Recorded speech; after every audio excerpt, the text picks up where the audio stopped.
Eddwaliro ekkulu erijjanjaba abantu abalina obukosefu ku bwongo eryebutabika liri mu kattu olw'okubulwa ssente ezigula emmere eriisa abalwadde abali mu ddwaliro lino ng'ate n'omuwendo gw'abalwadde abeeyuna eddwaliro lino nagwo gweyongera okulinnya buli mwaka. Alipoota ekoleddwa akakiiko ka ssetteeseza akalondoola ebyobulamu eyavudde mu kwekenneenya embalirira ey'ekisaawe eky'ebyobulamu mu Uganda ey'omwaka gw'ebyensimbi ogujja 2025-26 eraga nti eddwaliro ery'ebutabika omwaka liyingiza abalwadde abasukka mu 7 nga lyetaaga ensimbi obuwumbi 4.7 okubaliisa wabula nga gavumenti eriwa ensimbi obuwumbi 2.1 okuliisa abalwadde abo. Alipoota eraze nti ensimbi zino ntono nnyo eddwaliro lino terisobola kuwadaawadako yadde olw'omuwendo gw'abannansi abalina obukosefu ku bwongo abeeyuna eddwaliro lino buli mwaka. Okusinziira kwa alipoota eno buli lunaku eddwaliro lino lisaasaanya ensimbi eziwerera ddala 6,187 okuliisa buli mulwadde kyokka ng'ate zino ntono nnyo bw'ozigeraageranya ku mbeera y'ebyenfuna n'ebbeeyi y'ebyokulya eri mu Uganda. Mu mbeera eno akakiiko ka ssetteeseza akalondoola ebyobulamu kalagidde nti minisitule y'ebyobulamu enoonya ensimbi obuwumbi 2.6 zongerwe eddwaliro ery'ebutabika okuliisa abalwadde b'emitwe okwewala embeera enzibu eyinza okuva ku balwadde bano okusiiba enjala. Mu mbeera y'emu alipoota ey'akakiiko kano eraze nti n'engoye oba yunifoomu abalwadde bano ze bambala okubaawula ku bantu abalala eddwaliro terikyasobola kuzibafunira olw'ensimbi entono eziweebwa eddwaliro lino. Eddwaliro ly'ebutabika lyetaaga ensimbi obuwumbi 3.240 okugulira abalwadde engoye oba yunifoomu wabula gavumenti ewaayo obukadde 658 zokka nga zino tezisobola kubambaza zambazaako abalwadde nga 1,110 bokka ekitegeeza nti abalwadde abalala abali eyo mu 6 bo boolekedde okuyita obute. Eddwaliro ly'ebutabika lyazimbibwa nga lirina okubaamu ebitanda 505 wabula we lutuukidde olwaleero ng'omujjuzo gw'amaanyi mu ddwaliro lino nga alipoota eraga nti okuva mu mwezi ogw'omusanvu omwaka oguyise okutuuka mu mwezi ogwokuna omwaka guno abalwadde 4,323 be bagenda mu ddwaliro eryo okufuna obujjanjabi olw'endwadde z'obwongo eziva ku bizibu ebitali bimu. Okusalawo kwa Parliament kuno okwongera eddwaliro ly'ebutabika ensimbi kusindikiddwa eri akakiiko ka ssetteeseza akeekennenya embalirira y'ensi eno okusalawo n'okunoonya awava ensimbi. Ebyo nga bikyali awo akakiiko ka ssetteeseza akavunaanyizibwa ku nzirukanya ya Parliament n'ebyamateeka abakatuulako bakubaganya empawa ku ssente gavumenti ze yatadde mu mbalirira y'ensi eno ez'okugulira abakungu emmotoka wamu n'ez'okugaba mu nkola eya donation. Akawungeezi k'eggulo omubaka Jonathan Odulu nga ye minisita ow'oludda oluvuganya gavumenti owa Ssemateeka yayanjulidde Parliament alipoota ng'ayagala wateekebwewo etteeka eriwera okuyisa ensimbi mu mbalirira nti z'abanene mu gavumenti okugabako obugabi mu nkola eya donation. Bino we bijjidde nga mu mbalirira y'ensi eno ey'omwaka gw'ebyensimbi ogujja 2025-26 nga pulezidenti n'omumyuka we ssaabaminisita n'abamyuka be sipiika wa Parliament n'omumyuka we bagenda kuweebwanga omutemwa gw'ensimbi oguwerako ng'ensimbi zino za kugabako bugabi mu ngeri y'obubaasa n'ebiringa ebyo nga babaddeko gye baligamba nga ku mikolo. Omubaka Jonathan Odulu agamba nti kino kudiibuuda nsimbi ez'omuwi w'omusolo nga zisobola okuteekebwa ku ebyo ebigasa bannansi mu kifo ky'abanene bano mu gavumenti ya Uganda okubategekerangawo ne ssente ez'okugabako obugabi nga basanyuse. Ono mu alipoota ye yemu ayagala n'ensimbi ezibadde zigenda okugulira abakungu ba gavumenti emmotoka nazo zijjibwe mu mbalirira ziteekebwe mu kugula ebyuma ebiyambako mu kujjanjaba abalwadde mu malwaliro ga gavumenti agatali gamu.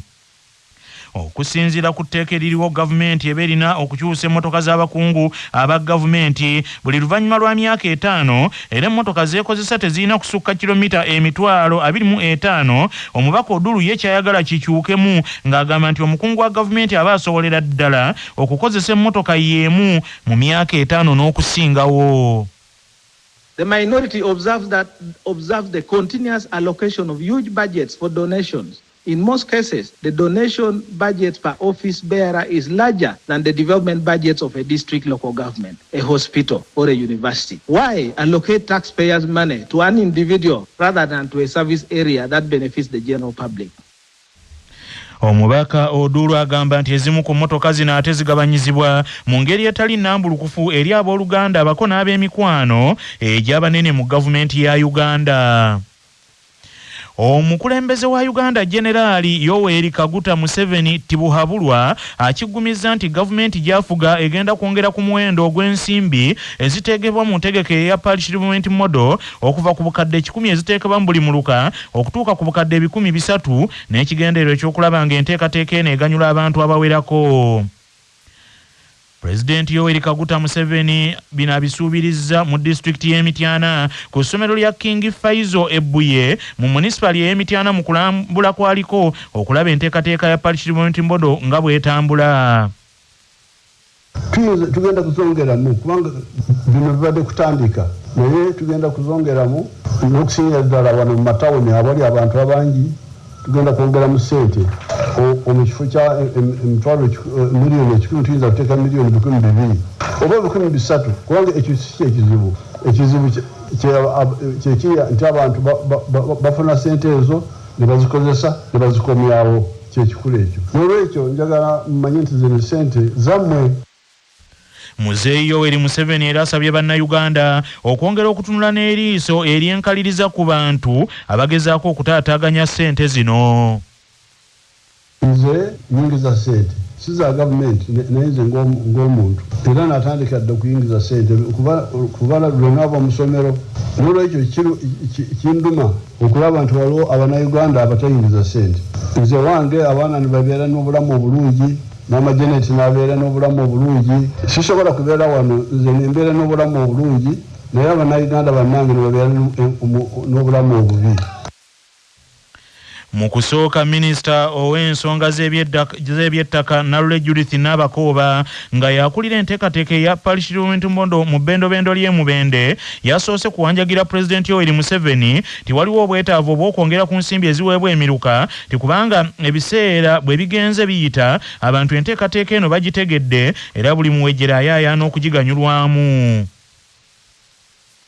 Your Excellency, point eri wano mu town councils ne municipalities oluusi tubeera n'abantu bangi. PDM bwe yajja buli omu ayagala kuloza ku PDM oba kwetaba mu PDM. Kati abantu bagifuna ne bawulira nti batono nga bangi olw'okuba bayaayaana. Tujja kusaba Your Excellency okukonsideringa ebitundu ebyo nga town councils ne municipalities oba oliawo n'ebyalo ebimu.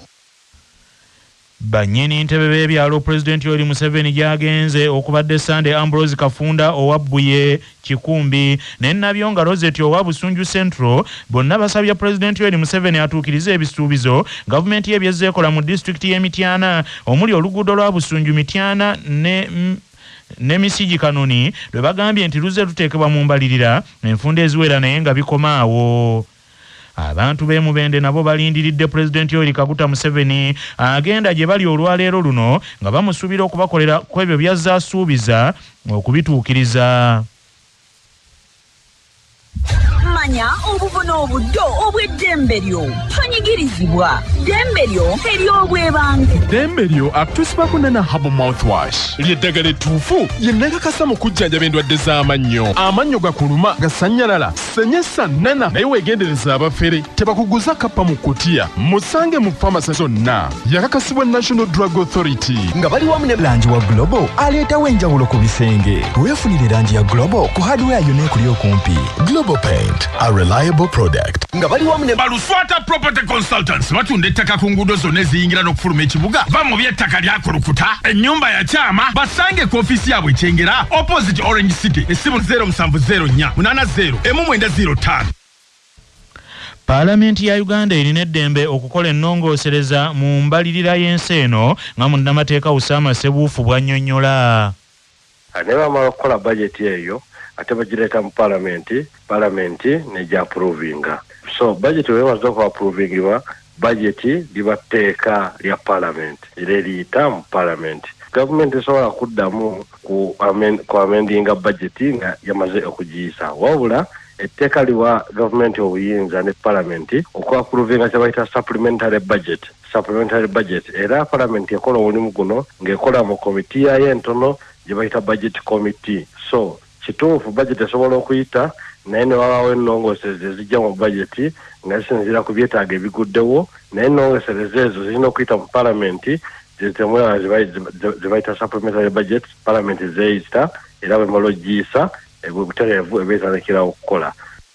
Obulamu bwe bugagga kutuusibwako ekitongole ky'ebyobulamu ekikubiriza buli muzadde okutwala omwana we agemebwa omusujja gw'ensiri. Mu kugema gavumenti kweteekateeka okw'omwezi gw'okuna eddagala eppya erigema omusujja gw'ensiri lye rigenda okweyambisibwanga okutaasa abaana baffe babeere n'obulamu obweyagaza. Nyini ntebe w'akakiiko ak'ebyobulamu n'ekikula ky'abantu mu Bwakabaka bwa Buganda Oweekitiibwa Dr. Richard Kabanda agambye nti eddagala erigema omusujja gw'ensiri terina bulabe bwonna ku bantu.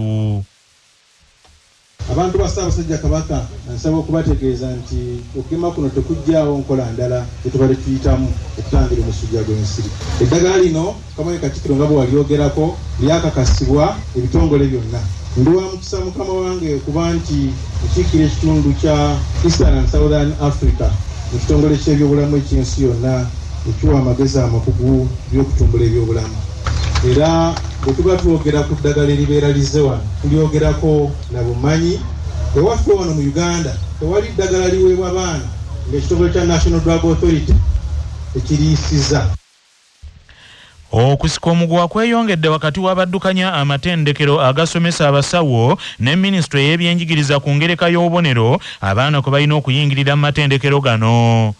Okusika omugwa kuno kuvudde ku Minisitule okuyisa ekiragiro ti omuyizi eyayita ebigezo bya sayansi nga yafuna akabonero akadda n'okweyongerayo takkirizibwa kusoma busawo ng'okuyingiza abayizi kulina kukoma ku muyizi afunye akabonero akacca n'okusingawo.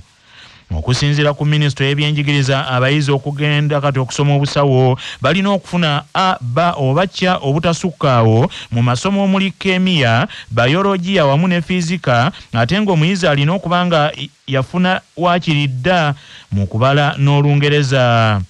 Okusinziira ku nnambika bisomesebwa empya okusinziira ku nnambika empya eya UNEB gye yafulumya abayizi ku mutendera gwa siniya ey'okuna tebakyaweebwa bubonero buli obukadde era nga kino kiviiriddeko ennyingiza y'abayizi mu matendekero aga waggulu okutaataaganyizibwanga n'abandi bonna baaweebwa result 1 nga bangi baali bagitapusa okutegeeza okuyita ennyo. Ekiragiro kya Minisitule y'ebyenjigiriza ekyassiddwako omukono ogwa Dr. Safina Musene avunaanyizibwa ku matendekero aga waggulu n'omuteesiteesi omukulu mu Minisitule y'ebyenjigiriza Dr. Kedros Tulyagenda kirabula amatendekero okuyimiriza abayizi abadde bayingizibwa mu kusoma obusawo nga tebaweza bubonero bwa nnukuta cca. Uganda erimu amatendekero 197 agasomesa abasawo okuli ag'obwannannyini n'aga gavumenti ya Uganda. Wilibert Kamuhabwa nnyini ntebe w'ekibiina ekitaba abakulira amatendekero agasomesa abasawo ekya Association of Principals of Health Training Institutions agamba nti bataddeyo okwemugunya kwabwe mu Minisitule ey'ebyenjigiriza ku nsonga eno kubanga ebiragiro ebijja bizze luvannyuma nga bo baamala okuyingiza abayizi mu mwezi ogwa January. Abaana olwedde bali mu masomero bamunyonyedde bulungi ebbaluwa yajja 5th March but these students were admitted in January. Kakati ebbaluwa olaba ebiseera byejjiddemu n'agenda n'akyusa grading system minimum entry requirements n'agiteeka ku D 18th March ate ne tugifuna 4th of April mu conference eyali ejjinja. Ekyo era nakyo kijja kukola kubanga yajja ate olwedde ng'ekyaliwo kyekikola. Eyo nayo nsonga yagira abaana agitegeera. Wabula Dr. Safina Musene agamba nti ensonga eno bakyagiriko era yakutereezebwa essaawa yonna. Yafuluma nga tumaze okutandika semester. Ekyokubiri kuluyi twabagamba nti twagala mutuwe physics 8 webit 8 mu curriculum enkadde. Kati okuva ebibuzo ebyavaawo ne tufuna grading empya. Kati Minisitule tulikola ku ebyo okulaba nga tufuna grading empya ey'okukozesa eno new curriculum nga tuyingiza abaana. Kijja kuggwa mu kiseera ekyali kyewala. Tusuubira nti bajja kubayingiza mu mwezi ogw'omusanvu. Nakino njagala nkyogereko. Nalaba ng'abantu boogera nti tukyasomesa tukyabasomesa certificate abaana bamaze senior 4 tukyabasomesa obusawo. Mu ngeri y'emu Dr. Jesse Muyingo Minisita ombeezi ow'ebyenjigiriza atwala amatendekero aga waggulu alabudde abamatendekero beewala okutambulira ku ŋŋambo wabula bagondera ekivudde mu Minisitule y'ebyenjigiriza. Ebibadde byogerwa n'ebirala bingi bijja kwogerwa naye ekituufu kiri nti tunnakyusa bubonero baana kwe bayingirira mu tertiary institutions. Obunaawo obudde nga butuuse tujja babuulira ekituufu.